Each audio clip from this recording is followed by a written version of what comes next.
আপনারা কি জানেন ওই যে পুলওয়ামা ঘটনায় আমার বাংলার যে এক সেনা শহীদ হয়ে গিয়েছিল, কি নামটা একটু ভুলে যাচ্ছি, পিন্টু না মিন্টু কি নাম ছিল, ঝন্টু আলী, ঝন্টু আলী দাদাকেও দেখতে যাওয়ার কিন্তু আমার রাজ্য সরকারের সময় ছিল না, যে আমার দেশের গর্ব, সন্ত্রাসের বিরুদ্ধে লড়াই করেছে। কিন্তু খগেন মুর্মু বিজেপির একটা এমপি এবং টিএমসি থেকে বেরিয়ে গিয়ে বিজেপির এমপি, তাকে দেখতে চলে গেল।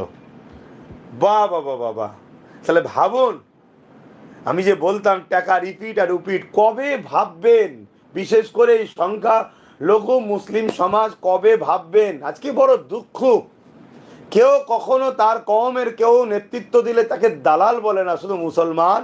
সেই দেখুন ঐসিকেও দালাল বলছে, এখানে নওশাদকে বলছে, আব্বাসকে বলছে, আর হচ্ছে কেস করবে কে? এনআরসির বিরুদ্ধে, এনপিআর এর বিরুদ্ধে, সি এর বিরুদ্ধে, বা মুসলিম সমাজের অধিকারের জন্য লড়বে কে? বা পিছিয়ে পড়া আদিবাসী দলিত সাঁওতাল বাগদি ধরবে কে? সেই নওশাদ। আর ওখানে সেই বিল ফাটছে কে? আমাদের ভাই, উনি কথা বলছি স্যার, কিন্তু দেখুন ওনাকেও দালাল, ইনাকেও দালাল। এটা কি চলছে? আর অথচ দেখুন টিএমসির মমতা ব্যানার্জি, সে একজন সে তামান্নাকে দেখতে গেল না, আনিস খানকে দেখতে গেল না, এরা মুসলমান। আর তিলোত্তমা বোন গরিব, ঝন্টু আলী একজন দেশের গর্ব, দেখতে গেল না, মুসলমান।